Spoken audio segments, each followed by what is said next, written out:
ഇന്ന് എക്സ്പ്ലെയിൻ ചെയ്യാൻ വേണ്ടി പോകുന്നത് ഡോക്ടർ സ്റ്റോൺ എന്ന് പറഞ്ഞ ജാപ്പനീസ് ആനിമി ടി വി സീരീസിന്റെ സീസൺ 3 എപ്പിസോഡ് നമ്പർ 5 പാർട്ട് 1 ആണ്.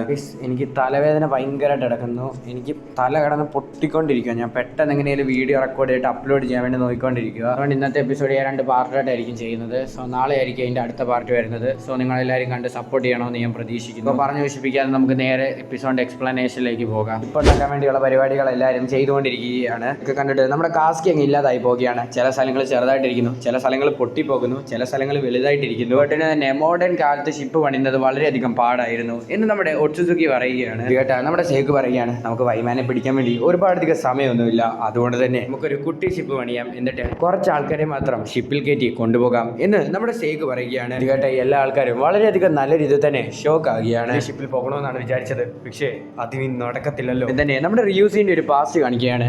റിയൂസി, നീ എല്ലാ കാര്യങ്ങളും ഇങ്ങനെ വേണമെന്ന് ചിന്തിക്കാതെ, നീ വേണമെന്ന് വിചാരിക്കുന്ന എല്ലാ കാര്യങ്ങളും ഒന്നും നിനക്ക് ലൈഫിൽ കിട്ടത്തില്ല. ചിലതൊക്കെ കിട്ടും, ചിലതൊക്കെ കിട്ടത്തില്ല. നമ്മുടെ റിയൂസിന്റെ പോക്കറ്റ് മണി 100 മില്യൺ കുറയ്ക്കുകയാണ്. ദേഷ്യം വന്ന നമ്മുടെ റിയൂസി പണമൊക്കെ ഇൻവെസ്റ്റ് ചെയ്തിട്ട് ഒരുപാടധികം പൈസ ഉണ്ടാക്കി കൊച്ചിൽ വയസ്സിൽ തന്നെ ഒരുപാടധികം സമ്പാദിക്കുകയാണ്. 16 വയസ്സായിട്ടില്ല, 16 വയസ്സിൽ മേലുള്ളവർക്ക് മാത്രമേ VR ഗെയിമൊക്കെ ട്രൈ ചെയ്യാൻ വേണ്ടി സാധിക്കത്തുള്ളൂ എന്നുമായിട്ട് നമ്മുടെ റിയൂസിന്റെ ഫ്രണ്ട്സിനെ തടയുകയാണ്. കേട്ട് ദേഷ്യം വന്ന നമ്മുടെ റിയൂസി വീഡിയോ ഗെയിം മാറ്റിയിട്ട് ഒറിജിനൽ കാർ തന്നെ ഓടിക്കാൻ വേണ്ടി പോവുകയാണ്. നമ്മുടെ റിയൂസിന്റെ പോക്ക് അത്രയ്ക്ക് ശരിയല്ലെന്ന് ഫാമിലി മെമ്പേഴ്സ് എല്ലാവരും കൂടെ സംസാരിച്ചുകൊണ്ടിരിക്കുകയാണ്. നിനക്ക് ഇതിനെക്കുറിച്ച് എന്താണ് പറയാനുള്ളതെന്ന് നമ്മുടെ ഫ്രാൻസിനോട് ചോദിക്കുന്നു. പ്രത്യേകിച്ച് ഇതിനെക്കുറിച്ച് ഒന്നും പറയാനില്ല, പക്ഷെ ഒരു കാര്യം മാത്രം ഞാൻ പറയാം. ഒരു ഡ്രീം ഉണ്ട്, ആ ഡ്രീമിന് വേണ്ടി എന്ത് വേണേലും അവൻ ചെയ്യും.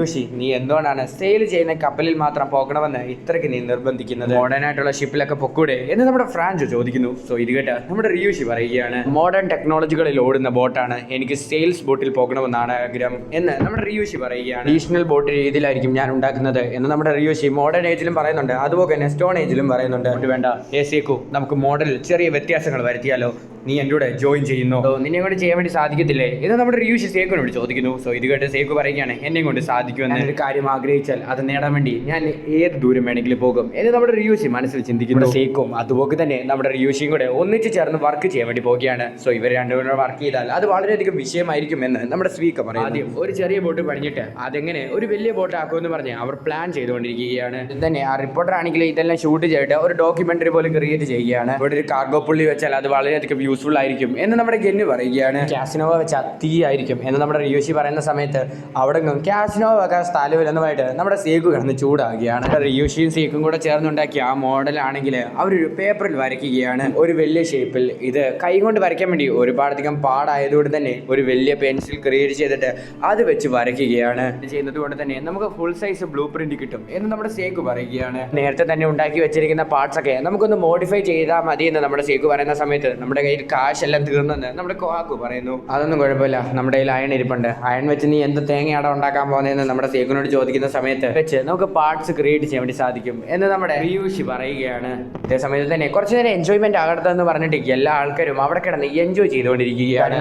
നമ്മുടെ റിപ്പോർട്ടർ ഫോട്ടോയും എടുക്കുന്നുണ്ട്. കാണിക്കുന്നത് ലാബിലിരുന്ന് വർക്ക് ചെയ്തുകൊണ്ടിരിക്കുന്നത് നമ്മുടെ സേക്കുനെയാണ്. സോ നമ്മുടെ സേക്കു ആണെങ്കിൽ ചോക്ലേറ്റ് മിക്സ് ചെയ്തിട്ട് വാനില ഫ്ലേവർ ക്രിയേറ്റ് ചെയ്യുകയാണ്. അങ്ങനെ നമ്മുടെ സേക്കു ആണെങ്കിൽ ചോക്ലേറ്റ് ക്രിയേറ്റ് ചെയ്യുകയാണ്. അവിടെ പരിപാടി എന്ന് നമ്മുടെ കോഹാക്കു ചോദിക്കുന്ന സമയത്ത് നമ്മുടെ ഗെന്നു പറയുകയാണ്, ചോക്ലേറ്റ് ക്രിയേറ്റ് ചെയ്തു. അത് മാത്രമല്ല വാലന്റൈൻസ് ഡേ വരാൻ വേണ്ടി പോവുകയാണ്. വാലന്റൈൻസ് ഡേ വരുന്ന സമയത്ത് ഒരുപാടധികം കാശും നമ്മുടെ കയ്യിൽ കിട്ടും എന്നുമായിട്ട് നമ്മുടെ ഗെന്നു കിടന്ന് സന്തോഷിച്ചുകൊണ്ടിരിക്കുകയാണ്. വീട്ടിലുള്ള ആൾക്കാർക്കൊക്കെ നമ്മുടെ സേക്കു ആദ്യമായിട്ട് ചോക്ലേറ്റ് ക്രിയേറ്റ് ചെയ്ത് കൊടുക്കുകയാണ്. കഴിക്കുന്ന എല്ലാ ആൾക്കാർക്കും അത് ഒരുപാടധികം ഇഷ്ടപ്പെടുകയാണ്. ഇവിടെ വെച്ച് ഈ പറഞ്ഞ് ഞാൻ അവസാനിപ്പിക്കുകയാണ്. ഭയങ്കരമായിട്ട് തലവേദന എടുക്കുകയാണ്, അതുകൊണ്ട് മാത്രമാണ് ഞാൻ സത്യം പറഞ്ഞ ഇതിൻ്റെ വീഡിയോ പോലും ഇടേണ്ടതല്ല, എന്നിട്ടും ഞാൻ അങ്ങ് റെക്കോർഡ് ചെയ്ത് ഇടുകയാണ്. എനിക്ക് തലകടന്ന് വെട്ടി പൊളങ്ങിക്കൊണ്ടിരിക്കുകയാണ്. ഞാൻ എങ്ങനെയും ഇതൊന്ന് അപ്ലോഡ് ചെയ്തിട്ട് കുറച്ച് നേരം പോയി ഒന്ന് കിടക്കാൻ പോവുകയാണ്. ഇതിൻ്റെ അടുത്ത പറഞ്ഞ് ഞാൻ നാളെ ഇടുന്നതായിരിക്കും. എനിക്ക് തലവേദന കുറഞ്ഞില്ലെങ്കിൽ ഞാൻ നാളെ ഇടുന്നതല്ലായിരിക്കും, മറ്റന്നാൾ ഇടാം. Sorry for everything. പിന്നെ നിങ്ങൾ ഒരുപാടധികം പേര് ഒരുപാടധികം ആനിമി ചോദിക്കുന്നുണ്ട്, എല്ലാം ഞാൻ അപ്ലോഡ് ചെയ്തോളാം. ഫ്രാഗ്മെൻറ്റ് ഓഫ് ദ ഫ്ലവർ ചോദിക്കുന്നുണ്ട്, സോ അത് ഉടനെ ഇടാം. പിന്നെ ബ്ലീച്ചിൻ്റെ വീഡിയോ ഇട്ടിട്ടുണ്ട്, 1K വ്യൂസ് അടിക്കുമ്പോൾ നെക്സ്റ്റ് എപ്പിസോഡ് ഞാൻ പോസ്റ്റ് ചെയ്യുന്നതായിരിക്കും. നിങ്ങൾ ആരും വന്ന് കമൻറ്റ് ചെയ്ത് പറയരുത് ബ്ലീച്ച് ഇടണോ എന്ന് പറഞ്ഞതുകൊണ്ട്. 1K വ്യൂസ് എപ്പോൾ പാസ് ചെയ്യുന്നു അന്നേരം ഞാൻ എൻ്റെ അടുത്ത എപ്പിസോഡ് അപ്ലോഡ് ചെയ്യുന്നതായിരിക്കും. എൻ്റെ ചാനൽ സബ്സ്ക്രൈബ് ചെയ്തേക്ക്, വീഡിയോക്ക് ലൈക്ക് ചെയ്യുന്നതിനൊക്കെ ഹൈപ്പ് ചെയ്യാനുള്ള ഫീച്ചർ അതിനുവേണ്ടി ഹൈപ്പ് ചെയ്ത് സപ്പോർട്ട് ചെയ്യുക. വേറൊന്നുമില്ല പ്രത്യേകിച്ച്. എൻ്റെ തലവേദന മാറിയ നാളെ വീഡിയോ അപ്ലോഡ് ചെയ്യുന്നതായിരിക്കും. ബൈ.